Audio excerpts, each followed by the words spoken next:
Bangalore to Chennai ஹைவேல வேலைகள் நடந்துட்டு இருக்குது. அந்த பொம்மச்சந்திரா ரோடு இந்த பக்கம் டைவர்ஷன், அந்த பக்கம் டைவர்ஷன். அதனால நீங்கள் எந்த எவ்வளோ நேரத்தில் போய் சேரணுன்றது யாருக்கும் தெரியும், ஒரு கணிப்பு கிடையாது. ஒரு நாள் 4 மணி நேரத்தில் போயிடலாம், ஒரு நாள் 7 மணி நேரத்தில் போயிடலாம். இந்த வேலைகளெல்லாம் நடக்கிறதுனால அந்த பக்கம் அத்திப்பள்ளி டோல், இந்த பக்கம் கிருஷ்ணகிரி டோல், இந்த மாதிரி 4 டோல் வருது. அந்த டோல் எல்லாம் ரத்து பண்ணலாமே கவர்மெண்ட் ஆஃப் இந்தியா. ஏன்னா வேலை செய்கிறது அவங்க தான், கவர்மெண்ட் ஆஃப் இந்தியா.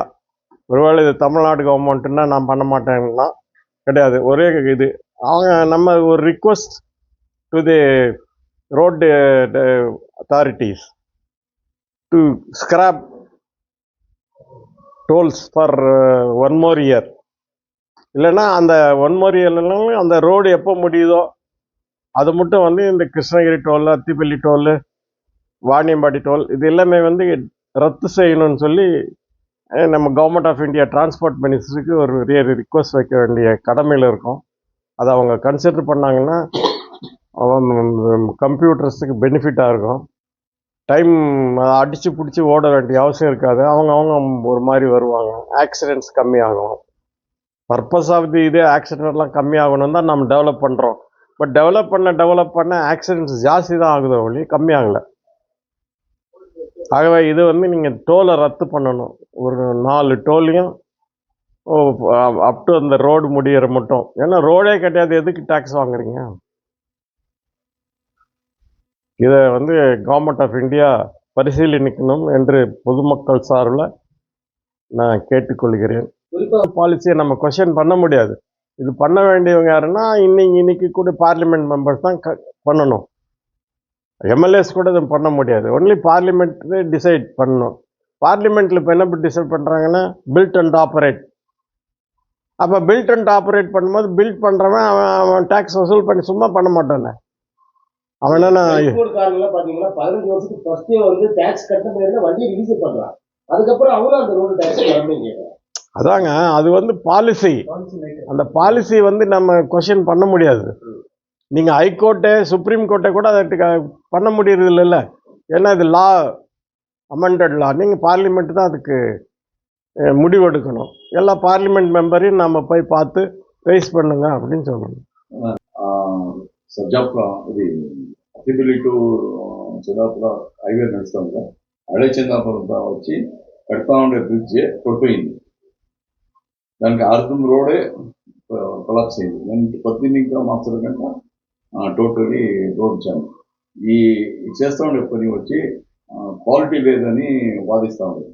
దీని పత్రిక చెప్తాను. குவாலிட்டி எப்படின்னு உண்டே లేదు.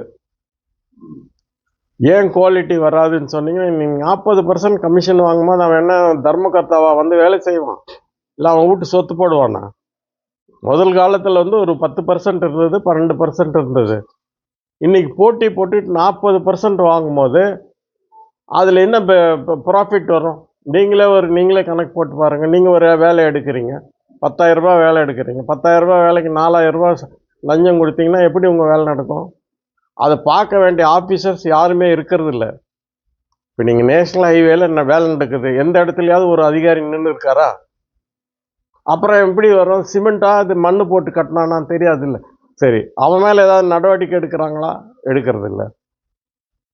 நீங்கள் நேஷ்னல் ஹைவே பாலிசி எப்படின்னா, நீங்கள் லேட் பண்ண ஆஃபீஸரும் கான்ட்ராக்டரும் ஒன்றாகி எஸ்கலேஷன் ஆஃப் ரேட்ஸ் போட்டுக்கிட்டே இருக்காங்க. அதனால தான் எந்த பாலமும் அவ்வளோ சீக்கிரமாக முடியறதே இல்லை நேஷ்னல் ஹைவேல. இது என்னுடைய அலிகேஷன். ப்ரூவ் பண்ணலாம். இதை பற்றி யாரும் காதில் போட்டுக்க மாட்டாங்க. ஏன்னா அவனும் பெனிஃபிட்டியர், இவனும் பெனிஃபிட்டியர். அதனால தான் நீங்கள் சொல்கிறீங்க அந்த ரோடு வேலை ஒழுங்காக நடக்காதனால கொலாப்ஸ் ஆச்சு, டிராஃபிக் ஜாம் ஆச்சு. அந்த நேரத்தில் யாராவது பெரிய மந்திரி வந்திருந்தாருன்னா உடனே இதுக்கு ஆக்ஷன் எடுப்பாங்க. சாதாரண ஜனங்க தானே போகிறாங்க, அவங்கள பற்றி யாருக்கு கவலை? சேதாரம் ஆனாலும் நாங்கள் கமிஷன் கொடுத்துட்றோம். உங்களுக்கு நிவாரணம் கொடுக்குறோம், 10 லட்சம் போதுமே. அதோட மக்கள் என்னைக்கு எழுச்சி ஆறானா, என்னைக்கு ஓட்டுக்கு காசு வாங்காமல் போகிறானா, அன்னைக்கு தான் இதெல்லாம் சரிப்படும். அது நடக்க போகிறது இல்லை. 10. 10 லட்சம் ரூபாய் மக்கள் ஒரு ஒரு ஆள் உயிர் ஆமாம் சார், சாராயம் ஆமாம், சாராயம் குடித்தா 10 லட்சம், ஆக்சிடென்ட் போனால் 2 லட்சம். கோபச்சந்திரத்தெல்லாம் ஒண்ணுமே கொடுக்கலையே, எத்தனையோ உயிர் போச்சு. அது கணக்குலேயே வராது, ஆக்சிடென்ட் கணக்கில் காட்டுறது இல்லைங்க. அது வேகமா நீயா போய் நீயா வந்து இப்போ பட்டாசு கடையெல்லாம் இப்போ நீங்கள் பார்டரில் ஆக்சிடென்ட் ஆச்சு, எத்தனை உயிர் போச்சு, காம்பன்சேஷன் கொடுத்தாங்க. இப்போ திரும்பி பட்டாசு கடை இருக்கா இல்லையா? அப்போ யாருடைய தப்பு? ஓசூர் பெங்களூர் செல்லும் பயனர்களுக்கு மிகுந்த சிரமம். அத்திப்பள்ளி சந்தாபுரம் வரை போக்குவரத்து நெரிசல்.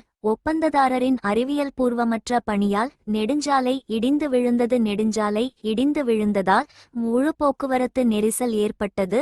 ஹவுராவில் ஆம்புலன்ஸ், பள்ளி வாகனங்கள் சிக்கியது. நோயாளிகள், பள்ளி குழந்தைகள் சரியான நேரத்தில் செல்ல சிரமப்பட்டனர். அறிவியல் ரீதியான வேலையும் பாதுகாப்பற்ற வேலையும் இணைந்து இடிந்து விழுந்த நெடுஞ்சாலையை சரிசெய்ய அவசரமாக கான்கிரீட் போட முயற்சி.